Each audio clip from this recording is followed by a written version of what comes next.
it's the next level. Hey, my name is Ross Marquand, and I play Red Skull. You are listening to Panels to Pixels podcast. Check it out.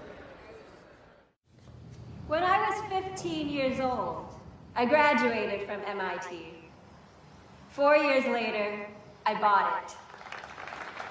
By 24, I had revolutionized the fields of medicine, energy, nanotech, and at 30, I designed and launched the first microfusion spacecraft. But there were failures too. My greatest was nostalgia. I gave people the means to visit the past so they could learn from it, so they could evolve and transform and better themselves. Instead, they became fixated on their most painful memories, choosing to experience the worst moments of their lives over and over again. And why? Because they were afraid that once unburdened by the trauma of the past, they would have no excuse not to move gloriously into the future. Hey everyone, welcome back to the show. I'm Mark. And I'm Steve. And tonight we'll be reviewing Watchmen Season 1, Episode 7, An Almost Religious Awe. And the synopsis for this episode is, under Lady True's care, Angela undergoes an unconventional treatment with Agent Blake, chases down a lead. Elsewhere, the smartest man in the world delivers a stunning defense of his past actions. Wow. Talk about a synopsis not telling you really anything about the episode. I think that's what they do. It's just like, oh, we're going to entrap them. Come listen to this and watch this. And, oh, yeah, that's at not least what give it you is. something. Yeah, give you a little taste of what's going on, I guess. I thought this episode was amazing. I really liked it. And I commented on another podcast that I sent feedback to that at this point now and I'm sure we're going to get to it when we get to our feedback, our top 5 for this episode, that I almost don't even care about anything else. I want the Dr. Manhattan Angela story. I want to know, like everything else just fades for me, just fades to the background. I'm just like, I want to know what's going on there. Yeah. But I also understand that it's not the only thing I want to know. I want to know everything else that's going on as well. It's just, for me, that story has become forefront. But I know that that's not everyone's opinion. Yeah. That not everyone is like going to think that's the big story they want to know. But for me, yeah, that's I was so just amazed at the end of the episode, just jaw dropping to go, what? At the end there when we get the huge reveal. Yeah, exactly. And I was very, very wrong. But I too myself I thought the actual episode was amazing. This was so much information in one episode, but still leaving us with more questions too. And I'm just hoping for more, for a 2-hour finale. I'm sorry, that would be amazing. Well, and like you just said, I was listening to our podcast from last week, and we had this whole discussion about Cal and who Cal was, and is he Panda, or is he this, or what was the accident that happened? And then we get this week's episode where we're like, what?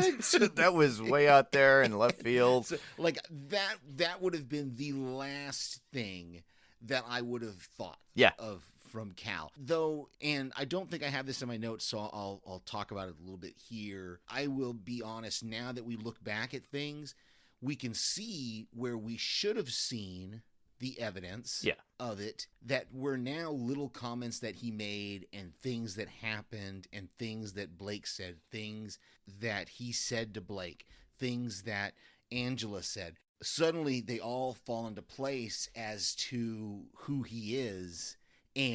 But there's no way, I challenge anybody to try to say they knew this before before the reveal of when, obviously we start thinking about it as soon as Lady True, well, again, I don't have it in my notes and we're already getting into it. So we'll get into more of it, but it's just totally out of left field the huge reveal at the end of this episode. And we really we're not 100% on it yet, but we're 100% on it that he's Dr. Manhattan. I mean, it's got to be, right? There's no other explanation. Yeah, definitely. Especially at that ending scene, which he has in her hand. Sheesh. Yeah, when she's pulling the little symbol out of his head, and we can see in her eyes the blue reflection starting to happen. And she calls him John. So we know, and we're going to get it. If you watch the previews, I watched the preview for next week's episode, we are going to get at least part of how this happened. Which is amazing. Yeah, which I'm really looking forward to this week's episode. Yeah, which actually would lead us into our top 5. That's it. Tick-tock away.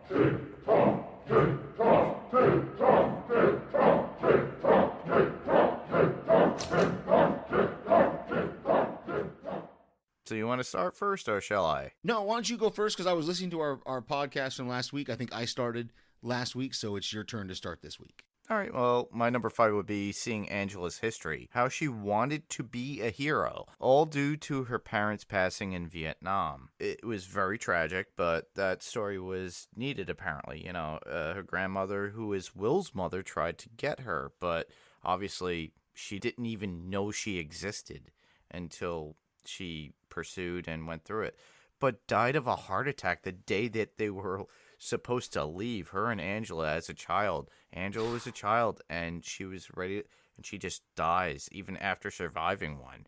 Wow, that was crazy. But I guess that with all the symbolism that was going on around what she had to do in Vietnam, kind of like one of those workers that just created all this Dr. Manhattan stuff, because she was doing that too, and seeing what she was subjected to when she was in Vietnam, I guess that's where her love grew too, of Dr. Manhattan. Yeah, that's interesting you bring that up, because I hadn't even thought about that until now. That you're right, we see her kind of working in that sweatshop kind of environment where she's making those Dr. Manhattan dolls, and obviously there's a huge, it's a gigantic, he had a gigantic influence on that country. I mean, he basically single-handedly conquered that country. Yeah.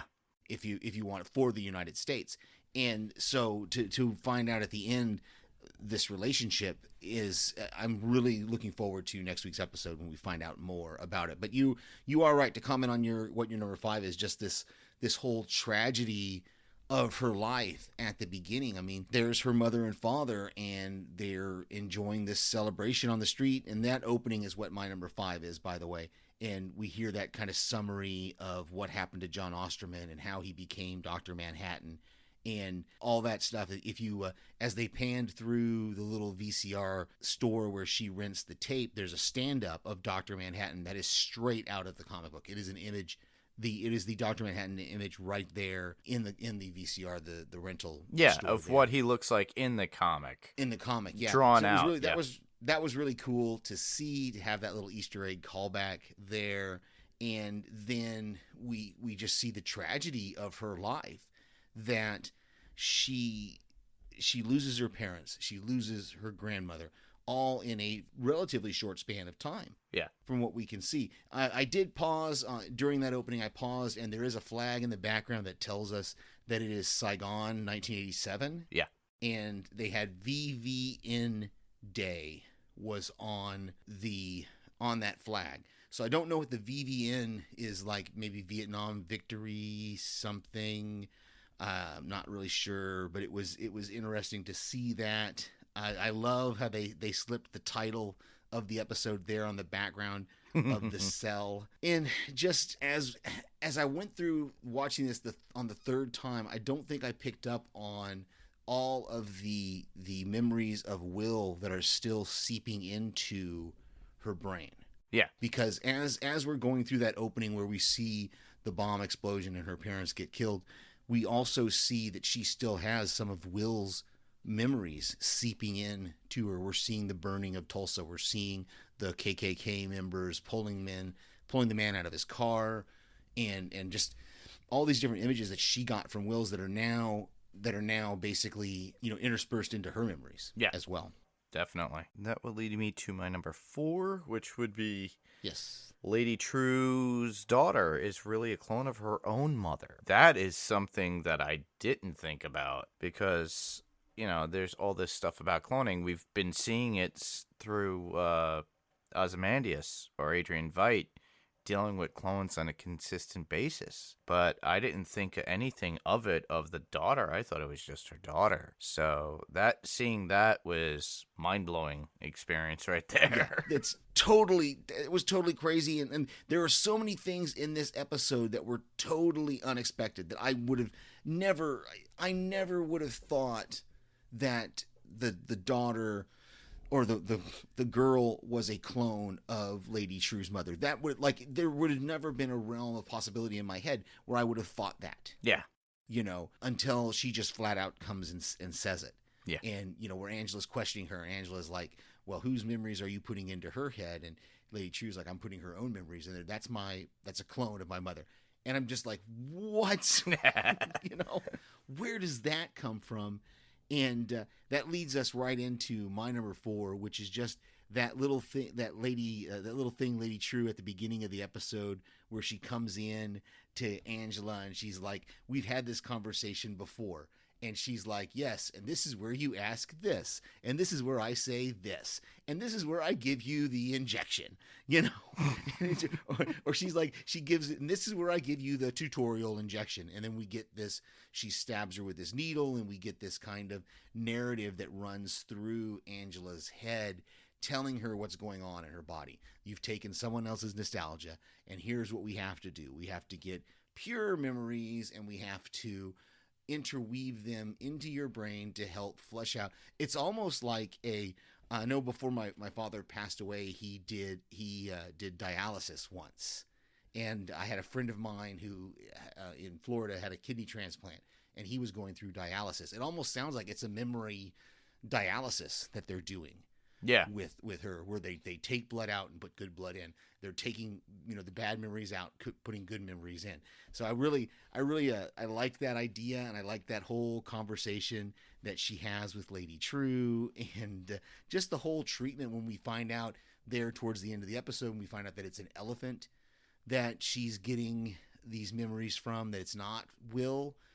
Through the whole episode, she keeps asking Lady True, well, let's ask Will ourselves. And Lady True never says that Will is the one who she's hooked up to. She just says, and I noted this the last time I watched it, that Lady True was very particular to say, you shouldn't see him right now because of your treatment. But she never says he's the one who she's getting this fluid from. So I really like that. Yeah. Definitely. So that was your number 4? My number 4, yes, Lady True. My number 3 would be, apparently elephants have a good memory, and that is what Angela's hooked up to. So you already brought that up, just to keep her own memories. So apparently, since elephants have a good memory overall, they remember everything.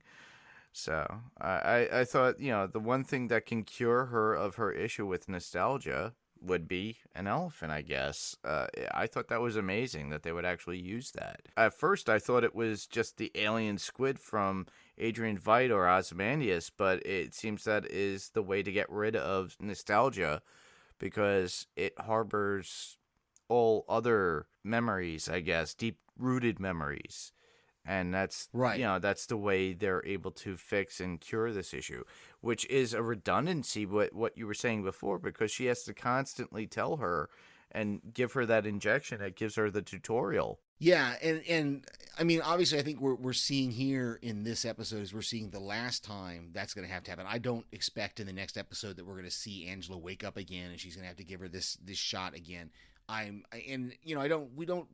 Lady True doesn't really tell us how many times she's had this conversation. It's almost like if you've ever known someone with Alzheimer's, or you've ever had to deal with someone with Alzheimer's, where you have the exact same. My mom didn't have Alzheimer's, but she did towards the end of her life. She suffered from dementia, and we would have the same literally word for word, almost the same conversation with her just minutes later.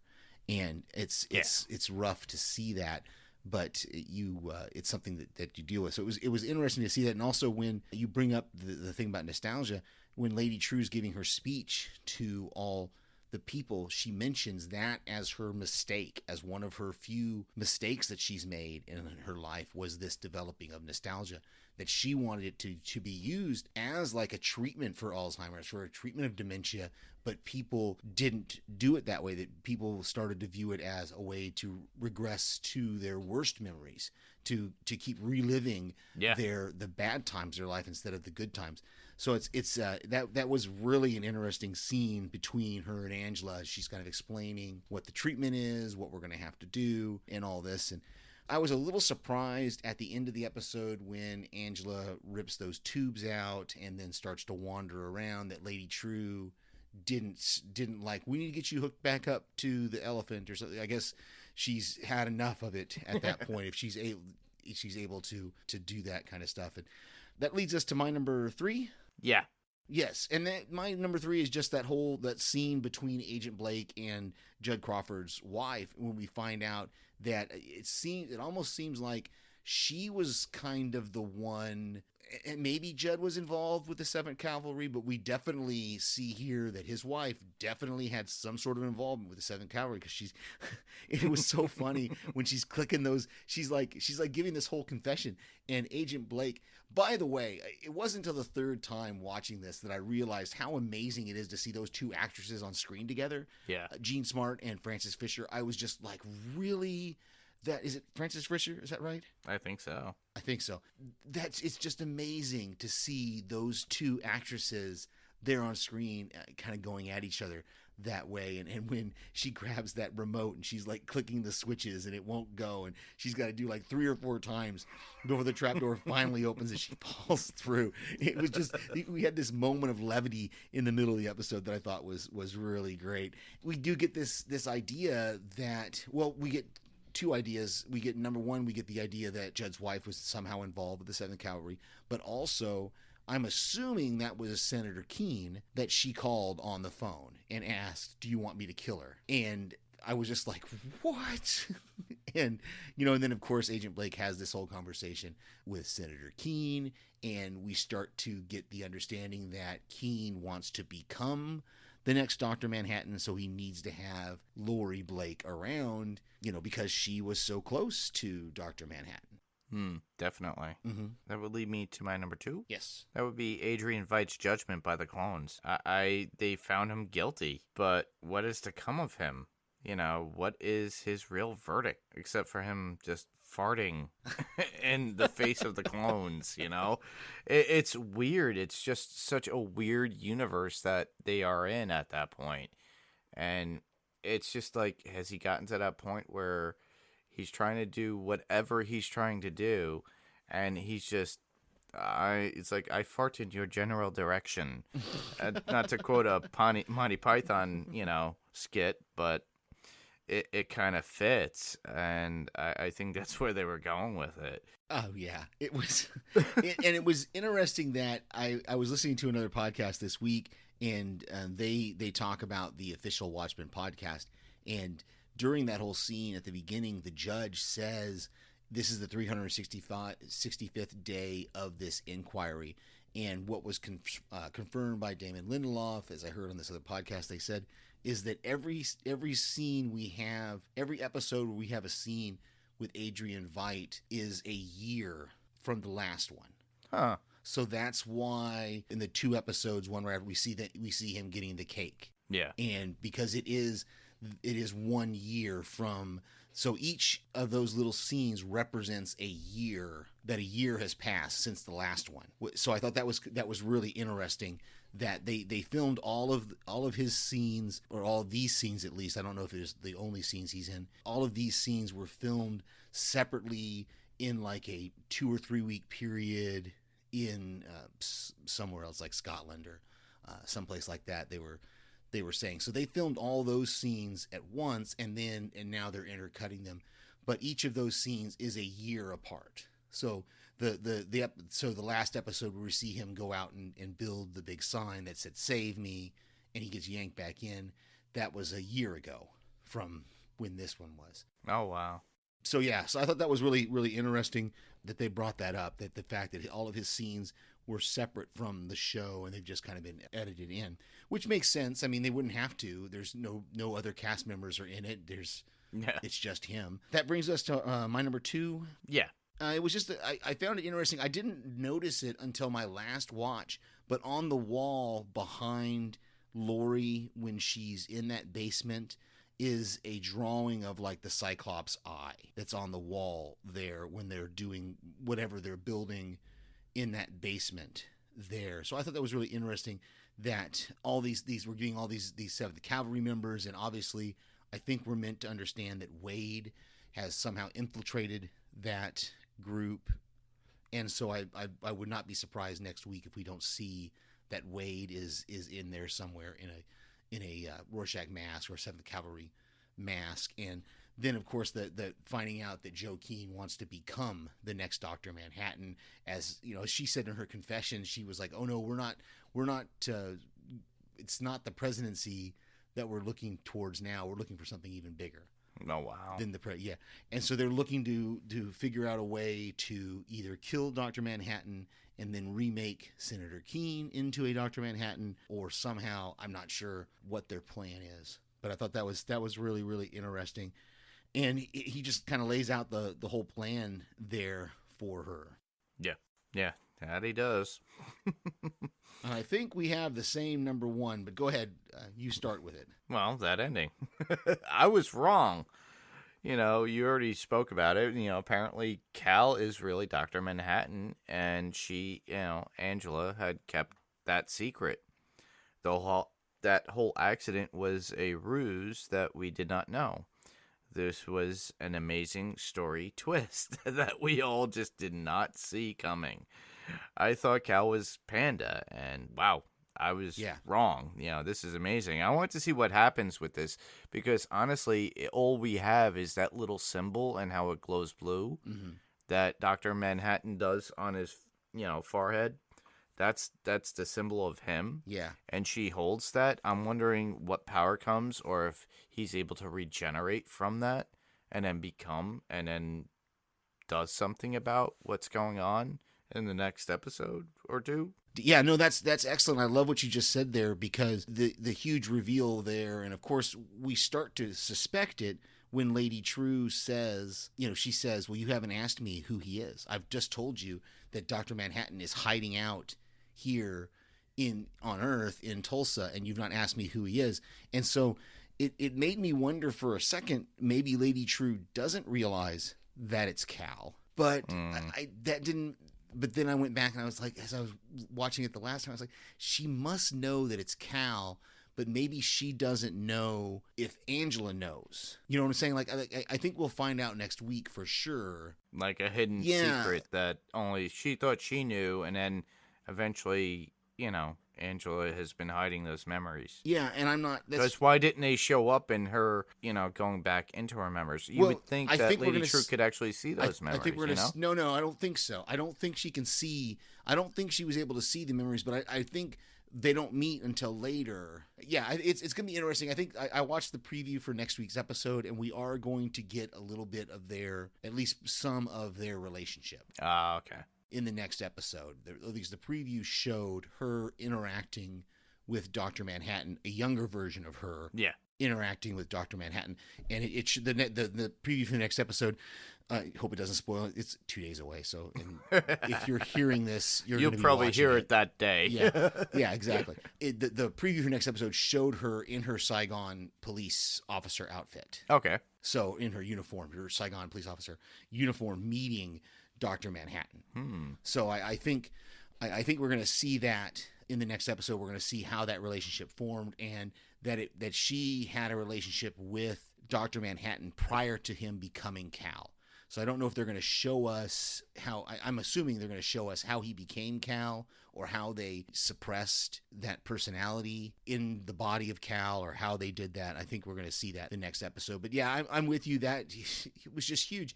And it wasn't until Lady True says, well, you haven't asked me, and then suddenly we see Angela storm out, that I went, oh, it's got to be Cal.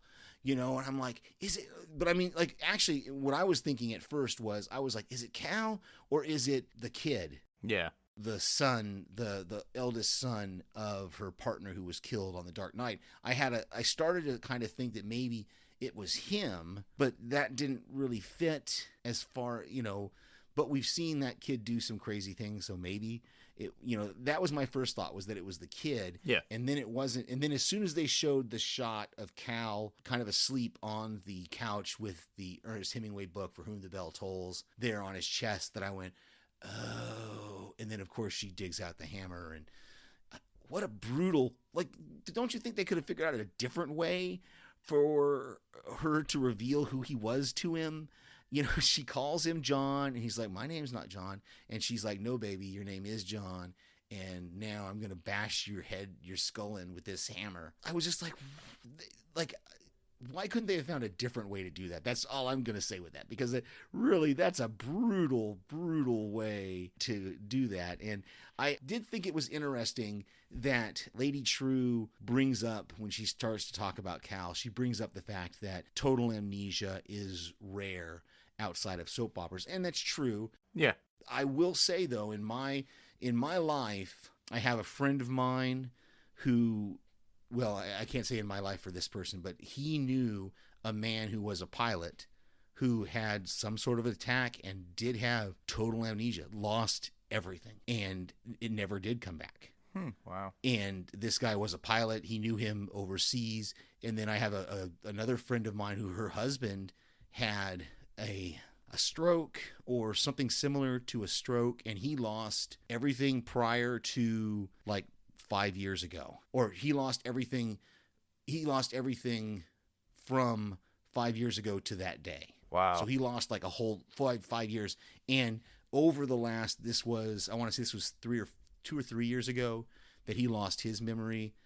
And there's been twice since then that he's woken up, and it's basically everything has reset. Oh, wow. To that, whatever that day was that he lost it reset to that. Because she commented one time on a Facebook posting that this had happened, and she's like, the only good thing about it is now she gets to relive some of the memories they had. Like, I don't want to speak out of turn. I won't say her name, and I won't say their name, so it doesn't get out there. But like, they were, I live in Oklahoma. For those of you that don't know that are listening, I live in Oklahoma, where where the band Mercy Me is from, and they filmed the Mercy Me film, You Can Only Imagine, here. Her and her husband were in there's a scene at the end of that movie where there's a crowd in a theater, and they just picked a random night and picked a bunch of people to set in this theater, and they filmed them for the movie. They are in the movie in that background part, and that is one of the memories that he lost. Oh, wow. In this accident. So that she did comment, the only good thing is she gets to show him whenever this relapse happens, they'll watch that movie, I Can Only Imagine, and when it gets to the end, you can see them in the crowd, and she'll pause the movie and go, see, that's us in the crowd there. And it's like he's seeing it for the first time. So as horrible and tragic as the situation, it does happen in real life. Yeah. This amnesia thing. It does. Yeah. Yeah. Did we have any notes that we haven't talked about already? I think, yeah, it's like, I think we went over everything that we had in our top 5. I did. Yeah, I know that I did. Yeah. Oh, that little, I did. I think it didn't come up. I mentioned about the year thing, but we didn't talk about that scene between Bian and Angela, where she asks her why she became a cop, and she's showing her all those different little, like, almost Rorschach test, where she's showing her all those different panels and says, which woman is more, which woman is more afraid?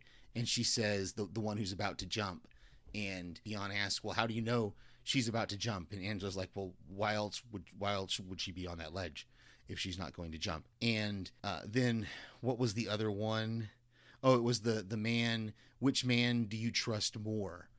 And there's like a picture of a man flying a kite and a picture of a man giving like candy to a child. Exactly. And and she says, "Oh, I trust the candy man more." And she's like, "Well, why?" And she's like, "Because nobody flies a kite alone." I thought that was, and then of course she shows the picture of the woman who's kind of looks like she's yelling, and she's like, "It's the same picture." And Bian's like, "Is it the same picture?" And it wasn't, because the hands were different. Were there little slight changes to it? Yeah, the hands were definitely pause it. different. I actually paused it, and yeah, I think hands were apart at one point, and then they were closed at another.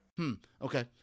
So there were little differences in the two pictures. They were very subtle, but if you examined them for more than like 5 seconds, you could actually see it. Yeah, and then of course that leads Angela to the memory of her identifying the man who gave the bomb to the bomber who killed her parents, and we see her as, even though she flinched when the gunshot happened, she still definitely stood there through the whole thing. Oh yeah. And the cop gives her her badge and says, "Come see me when you're old enough." So I think I think that's another scene that I wonder if we're gonna get that in a flashback scene of Angela with that cop again, or if they're just gonna kind of gloss over it. Yeah.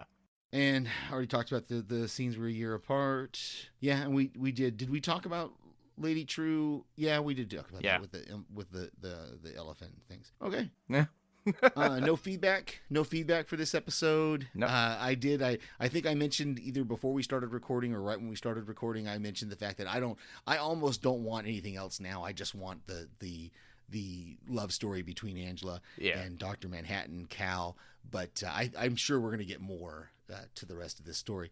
I don't think they haven't confirmed a season 2 yet. No. So I don't know if this is going to be a self-contained story and someone mentioned that Damon Lindelof has said this is going to be a self-contained story like the comic book was, but really the comic book kind of ends. Yes, the comic book has an ending, but it really kind of ends with this giant squid in New York and just us finding out that the world's coming together. It doesn't really. Be interesting to see what else. So what do we have for comic talk? Well, I believe you actually watched it. Trailer for The Boys came out for Amazon Prime. I did, yeah. A teaser trailer for The Boys came out. It didn't give a lot of detail. It just kind of reminds us of we're going to get all of our favorite characters back again. Well, the ones that are alive anyway.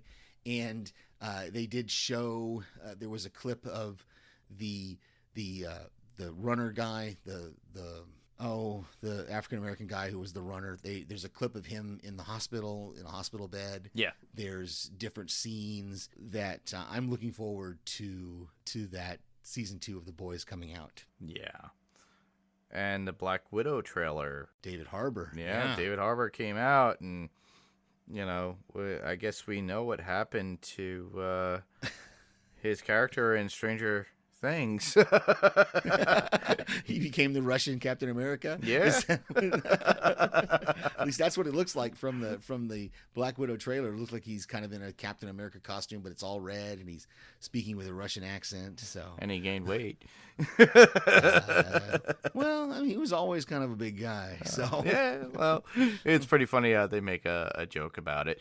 And if you guys love that, you should go to Strange Indeed's Facebook page. I threw a meme on there with that. It's like, oh, this is what happened to Harper. And he became, I forget what they call him, Crimson. I don't know. It's like you stated, it was the Captain America of Russia. So, yeah. Since the character of Hopper is in Russia at the end of Stranger Things season 3. I guess that's what he. Spoiler alert! If you haven't watched the latest season of Stranger Things. So there's a lot of build up to this coming Sunday when you get this episode. If you're gonna watch, please watch Crisis as well on CW. It starts with Supergirl. So I know that Ben Beck's gonna be doing that with DC Primetime. I have been anticipating this for so long, ever since season 1 of Flash. So they've been seeding that since the first season of Flash.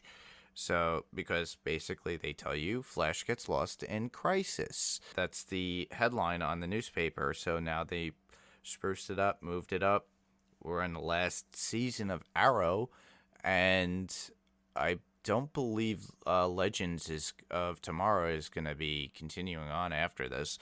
It's going to be that last season as well. They haven't really confirmed, but everything is coming down to this one particular miniseries that is based upon these shows on the CW, which I do love and I do care about. At one point I didn't, but I read the actual Crisis on Infinite Earths years ago when I was a kid. I enjoyed that comic and that trade. This is a little bit different because they have to do it within TV form, but we do get Tom Welling as Clark from Smallville. We do get Brandon Routh as Kingdom Come Superman. We get Kevin Conroy as Kingdom Come Batman. We get Batwoman. If you haven't been watching, you should. I like it. I enjoy it. Regardless of ratings and everything, I think the actress is really good at it. And, you know, it is woman power, and I do agree with it. Same thing with Supergirl. And I enjoy those shows. I really do. So if you're interested in this whole thing because it was such a legendary trade or comic book back in the day, I recommend you guys go watch that. And definitely, if you do follow DC Primetime, actually do submit some feedback for that for Ben and his partner, because honestly, this is like the best thing to come to TV in a while. So that's all I have for Comic Talk this week. So all right, we'll give a special thanks to Kirk Manley for our podcast, our new podcast art. You can check out Kirk Manley's work on his website, which is studiokm.com. You can also interact with Kirk on Twitter he is at BatmanKM. He's on Instagram at BatmanKM as well. And you can check out his art at batmankm.deviant.com as well. If you want to contact Kirk, you can also contact him through email at kirk@studiokm.com. Kirk Manley, good friend of our show and our podcast artist. Yes, and if you're not aware of his artwork, if you have ever gone to a Walker Stalker Con over the past, I would say 5-6 years, Kirk has been the predominant poster artist for the convention itself.